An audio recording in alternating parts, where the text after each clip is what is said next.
पालघर जिले के पालक मंत्री गणेश नायक का जनता दरबार विरार के एक निजी हॉल में आयोजित किया गया। इस अवसर पर नागरिकों ने अपनी समस्याएं रखी। यातायात जाम, पार्कों में टूटे खिलौने, नायगांव पश्चिम में रेलवे स्टेशन के पास अनअधिकृत पार्किंग, पानी की समस्या, जिला परिषद मराठी स्कूल कामंड में शिक्षकों की कमी, चिंचोटी कामंड अंजुर फाड़ा सड़क की खराब स्थिति जैसी विभिन्न समस्याएं उठाई गई। जनता दरबार में 200 से अधिक शिकायतें दर्ज की गई। इन 200 शिकायतों में आम नागरिकों के अलावा भाजपा कार्यकर्ताओं ने भी विभिन्न शिकायतों की बौछार की। इस अवसर पर भाजपा के सभी पूर्व और वर्तमान पदाधिकारी और कार्यकर्ता उपस्थित थे। Bureau report, VRS news.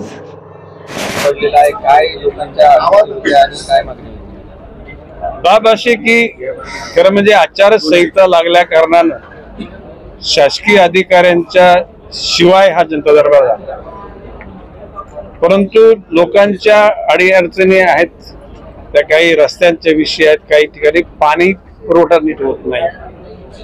मी माननीय मुख्यमंत्र्यांच्या बरोबर बोलल्यानंतर राजन नाईक आणि स्नेहा दुबे या दोघांनी सुद्धा प्रयत्न केला। भविष्य काळामध्ये वसई विरारसाठी मुबलक पाणी मिळेल अशा प्रकारची आम्ही यंत्रणा राबवलेली आहे। आता रस्ते खराब आहेत, तर पूर्वीचे गाड्यांची टन 10 टन 12-15 टनापर्यंत असायचे, आता गाड्या 100-100 टनाच्या झाल्या। जुने रस्ते सुद्धा नादुरुस्त झाले। आता वसई विरारमध्ये RMCचे सिमेंटचे रस्ते करण्याचे प्रस्तावित आणि लवकरच ते रस्ते होतील। मी मगाशी म्हटल्याप्रमाणे वसई परिसरात रोड ओव्हरब्रिज आणि रेल्वे ओव्हरब्रिज ROB अशा प्रकारचं जाळं MMRDच्या कडून तयार केलं जाणार आहे। या ठिकाणी मधल्या काळामध्ये काही ठिकाणी ट्रान्सफॉर्मर गेले आहेत, काही ठिकाणी गार्डनची दुरुस्ती आहे, काही ठिकाणी मैदानी दुरुस्ती, याच्याकरता जिल्हा नियोजन विभागातून काही फंड्स डायव्हर्ट करायला मी सांगितलं तर ते लवकर होतील। आणि आता पाऊस तर आता 10 दिवसापूर्वी थांबलेला, ही कामं पण निश्चितपणे होतील।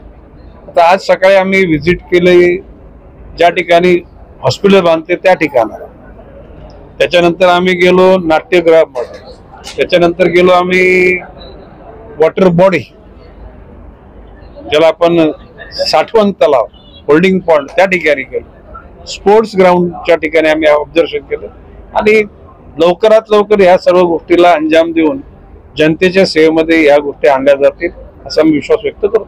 आज किती लोकांनी आपल्या समोर समस्या मांडलेल्या आहेत? आज मला वाटतं की 200 ऑफिशियली आणि अनऑफिशियल जवळजवळ 100 असे 300 लोक, 300 टोकन, म्हणजे काही काही ठिकाणी 8-8, 5-5, 4-4 अशा प्रकारचे लोक पण येऊन गेले।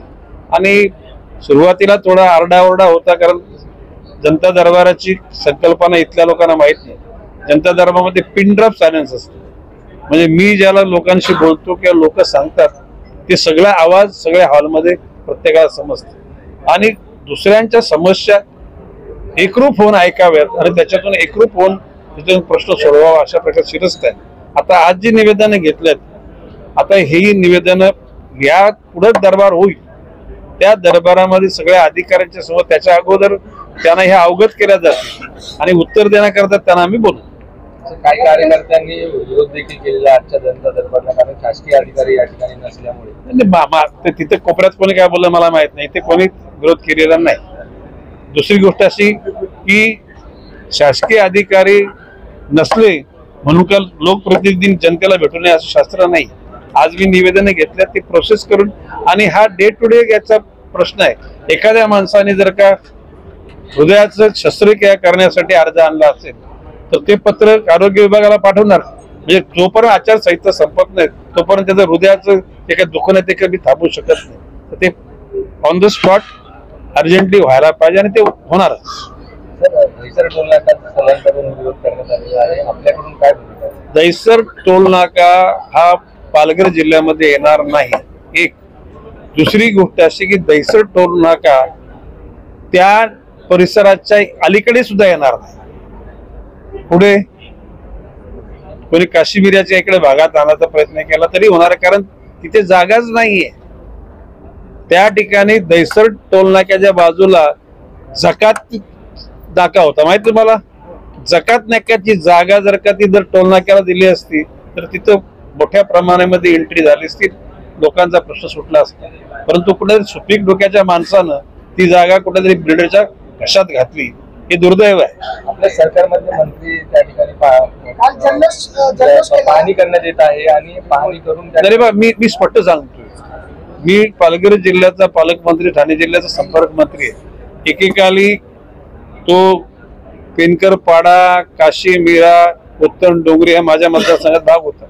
तिथलं भौगोलिक ज्ञान मला आहे आणि म्हणून त्या ठिकाणातून इकडे पाठीमागे टोलनाका आणणे हे भौगोलिक दृष्ट्या आणि लोकांच्या सोयी दृष्ट्या तो योग्य होणार नाही. मी प्रथम सरनाईकांची माझी मुलाखत झाली, मी त्यांना सांगितले याविषयी आपण दोघे बोलू आणि जर खरोखर त्यांना जर काय म्हणजे सरकारची इच्छा असेल तर त्या इकडेच्या बाजूला नॅशनल पार्क आहे. कुठल्या बाजूला? इकडे मागानंतर नॅशनल पार्क आहे, म्हणजे घोडबंदर रोडच्या आसपास नॅशनल पार्कचा भाग आहे. तर तिथे रुंदीकरण रस्त्याकरता तिथे रोड करता जागा घेणं मुश्किल आहे, तर टोल नाक्याकरता जागा कुठून मिळणार? काल प्रताप सरनाईक यांनी जल्लोष केला त्या ठिकाणी आणि टोल नाका मागे घेतल्याचा त्यांनी दावा केलेला आहे, काय सांगा? कुठे आता मला नाही माहिती, ऐकून घ्या. कुठली निश्चित